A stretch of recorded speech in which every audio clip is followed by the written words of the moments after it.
So hello guys, গতকাল রাত্রে আমরা সুলতানগঞ্জে আসার জন্য বেরিয়ে পড়েছিলাম। আর দেখো আমার দাদা বাড়িতে তালা লাগাচ্ছে তো। আর আমরা এখানে সবাই রেডি হয়ে গিয়েছিলাম আর কাকিমার পিছনে দাঁড়িয়েছিল। তো তো রাতেবেলা আর কোনো ক্লিপ নিতে পারিনি, কারণ শরীরটা প্রচণ্ড খারাপ হয়ে গিয়েছিলো। তো যাই হোক, আমরা দেখো সুলতানগঞ্জে এসে পৌঁছে গেছি। আর এই যে বাবা, আর সুলতানগঞ্জের ঘাটে যাওয়ার আগে একবার চা খেয়ে নিলাম। আর আমার মা কী কারণে যে হাসছিল সেটা মনে নেই, কিন্তু কোনো একটা কথা হচ্ছিলো যার জন্য এত হাসছে। আর এবার ঘাটে যাওয়ার রাস্তাটা না খুব সুন্দর করে ডেকোরেশন করেছিল। আর এখান থেকে আমরা কয়েকটা ড্রাম কিনে নিলাম।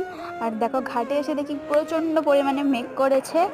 তো তারপর আমরা জলে নামি, আর দেখো আমি ডুব দিচ্ছি। তারপর আমি ঘাট থেকে উঠে এলাম, ঘাট থেকে উঠে সংকল্প করে নিলাম এখানে দেখো।